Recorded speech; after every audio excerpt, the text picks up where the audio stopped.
The corrupt U.S. government is bankrupting the economy and igniting a third world war while flooding the border with single military-aged men. The media continues to divide us along party lines with another rigged election, while Hollywood tries to goad the people into a second civil war. And while this is all happening, humanity is being slow killed with technologies that only serve to isolate and track us.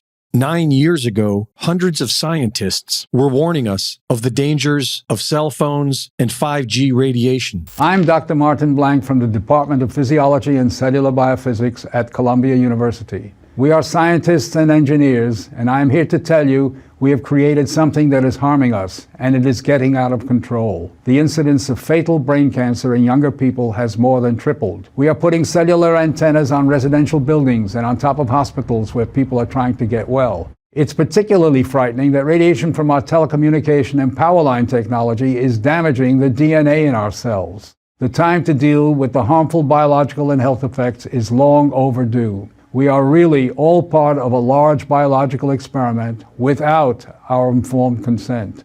And things have only gotten worse. Millions have been murdered with a mandated mystery injection, which has debilitated even more and infected the living with nanotechnologies that are linking us with machines. An artificial intelligence grid is being built around us, and the people have never been more divided. And if we fail to unite, the future of humanity is destined to be grim. In Ronald Reagan's famous 1987 speech, he referred to an alien threat that could unite humanity. I occasionally think how quickly our differences worldwide would vanish if we were facing an alien threat from outside this world.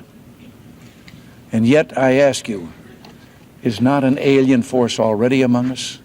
And regardless of what he was referring to 37 years ago, that alien threat is here today. It is the anti-human artificial intelligence that humanity is giving birth to. Sentient artificial intelligence far beyond human beings. You give it 1,000 years alone to make better and better versions of itself. Where does that go? That goes to a god. It literally can create universes. But what kind of god? So, like, I think of it this way. So the first stage of the Industrial Revolution consisted of people building machines that were stronger than the human body. Right. Right? So the steam-powered loom. Sure. The backhoe. Combustion engine. Combustion engine. They replace muscles. Right. Right. So that's what the machine does. It becomes stronger than the human body. The second stage, which we're in the middle of, consists of creating machines that are more powerful than the human mind.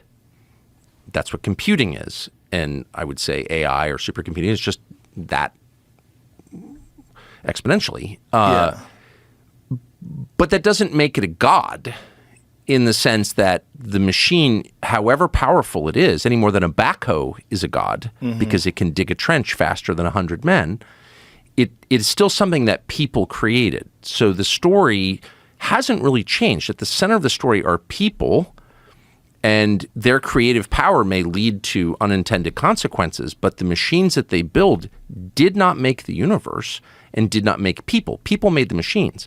Right. So but I would say the part I agree with is there's a spiritual component here for sure. People will worship AI as a god. AI, Ted Kaczynski was likely right, will get away from us. We will be controlled by the thing that we made. All those are bad. Like, that's just bad. And we need to say unequivocally, it's bad. It's bad to be controlled by machines. Right. Machines are helpmates. Like, we created them to help us, to make our lives better, not to take orders from them. So I don't know why we're not having any of these conversations right now. We're just acting as if this is like some kind of virus, like COVID, that just spreads across the world inexorably. There's nothing we can do about it. Just wait to get it. It's like, no. If we agree that the outcome is bad, and specifically it's bad for people, we should care what's good for people. That's all we should care about. Is it good for people or not? If it's bad for people, then we should strangle it in its crib right now. Right. And why just blow up the data centers? Like, why is that hard? If it's actually going to become what you just described, which is a threat to people, humanity, life, then we have a moral obligation to murder it immediately. And since it's not alive, we don't need to feel bad about that. Well, you could say the same about the atomic bomb, right? Yes, you could. everybody I've ever talked to, and there's many people, are like, yeah, it's, could get away from us and enslave us. Well, let's say no to slavery. How's that? Is that a tough one? Not for me. Yeah. I mean, and maybe a good use of nuclear weapons would be to hit the data centers. No, I'm serious. Like, why is that crazy? Reporting for InfoWars, this is Greg Reese.